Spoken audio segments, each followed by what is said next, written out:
யாருக்காவது அவயோக தசை நடந்தா உங்க ஜாதகத்துல அவயோக தசை நடக்குது, அல்லது துர்ஸ்தானம்ல நின்று ஒரு கிரகம் தசை நடத்துது, அட்டமாதிபதி தசை நடத்துது, பாதகாதிபதி வலுத்து தசை நடத்துது. ஒரு ஜாதகத்துல எப்பவுமே பாதகாதிபதி வலுக்க கூடாது, ஆறாம் அதிபதி அட்டமாதிபதி கூட வலுக்க கூடாது.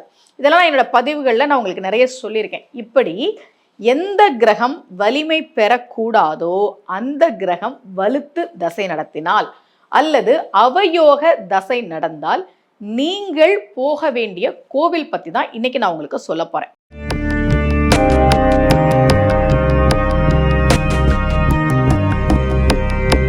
ரகசிய உண்மைகள் சேனலை பார்த்து கொண்டிருக்கும் உங்கள் அனைவருக்கும் சுமதி ஸ்ரீயின் அன்பு வணக்கம். இந்த பகுதியில் நம்ம நிறைய பரிகார முறைகள், பரிகார தலங்கள், ஆன்மீக கேள்வி பதில்கள், ஆன்மீக சந்தேகங்கள், என்ன பிரச்சனைக்கு என்ன மாதிரி வழிபாடு பண்ணணும்னு தொடர்ந்து பார்த்துக்கிட்டு இருக்கோம். இன்னைக்கு யாருக்கெல்லாம் இந்த மாதிரி ஜாதகத்துல அமைப்பு இருந்து அது தசாபுத்தி நடத்துதுன்னா அவர்கள் அதுக்குன்னு சில கோவில்கள் இருக்கு. நான் வேற வேற பதிவுகள்ல அதெல்லாம் நான் உங்களுக்கு சொல்லியிருக்கேன். முக்கியமா அதோடு தொடர்புடைய ஒரு கோவிலை பத்தி உங்களுக்கு சொல்ல போறேன். அந்த கோவில்ல இருக்கக்கூடிய பைரவரை போய் வழிபாடு செய்வது என்பது மிக மிக சிறப்பானது. அந்த பைரவருக்கு சம்ஹார பைரவர்னு பேரு. கொக்கராயன் பேட்டை எங்க இருக்கு தெரியுமா? திருச்செங்கோடு பக்கத்துல இருக்கு. திருச்செங்கோடு பக்கத்துல கொக்கராயன் பேட்டை என்கிற இடத்தில் பிரம்மலிங்கேஸ்வரர் கோவில் இருக்கக்கூடிய சம்ஹார பைரவரை போய் நீங்க வழிபாடு செய்கிற போது அவயோக தசை நடக்குது. இப்போ சுக்கிரன் அவயோகின்னு வச்சுக்கோங்களேன். சுக்கிர தசை எத்தனை வருஷம்? 20 வருஷம் இல்லையா?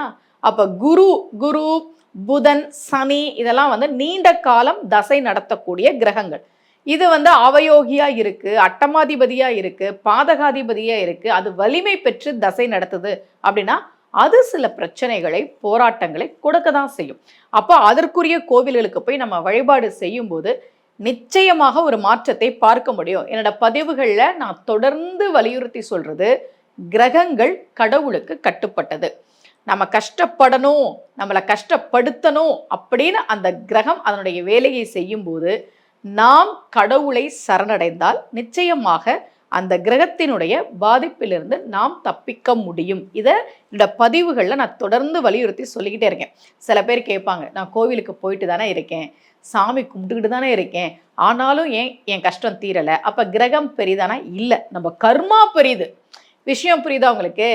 கிரகம் பெரியதா கடவுள் பெரியதா அப்படின்னா கடவுள் தான் பெரியவர். கிரகம் கடவுளுக்கு கட்டுப்பட்டது. செவ்வாய் தோஷம், சனி தோஷம், ராகு கேது தோஷம் எதுவாக இருந்தாலும் கிரகம் கடவுளுக்கு கட்டுப்பட்டது. அதற்குரிய வழிபாடுகளை நாம் செய்யும் போது, அதற்குரிய கோவிலுக்கு போய் வழிபாடு செய்யும் போது நிச்சயமாக கிரகம் அதனுடைய தாக்கத்தை குறைத்து கொள்ளும். ஆன்மீக சொற்பொழிவாளரா நான் தொடர்ந்து வலியுறுத்தி சொல்றது அதுதான். சில ஜோதிடர்கள் வேணா இப்படி இருந்தா இதுதான் நடக்கும், இப்படி இருந்தா இதுதான் பலன்னு சொல்லலாமே தவிர நான் என்ன சொல்லுவேன்னா, இல்லைங்க, கிரகம் கடவுளுக்கு கட்டுப்பட்டது, நீங்க சாமி கும்பிட்டுக்கோங்க, நல்லா இருப்பீங்க அப்படின்றது தான் நான் சொல்லுவேன். சில பேர் நான் கஷ்டப்படுறேனே, கோவிலுக்கு போயும் எனக்கு ஒரு பலனும் தெரியலையே, ஆனாலும் நான் கஷ்டதான் படுறேன், அப்ப கிரகம் தான் பெருசானா? இல்லை, கிரகம் பெரியதல்ல, உங்கள் கர்மா பெரியது. அவ்வளவு கர்மா இருக்கு, அவ்வளவு கர்ம வினை இருக்கு நமக்கு. இதையும் இறை வழிபாட்டின் மூலமாகத்தான் சரி செய்ய முடியும். யாருக்காவது அவயோக தசை நடந்ததுன்னா அல்லது தசா நடத்துகிற கிரகம் சரியில்லாம இருந்து அது கஷ்டப்படுத்துதுன்னா அவர்கள் சம்ஹார பைரவரை சென்று வழிபாடு செய்வது நல்லது.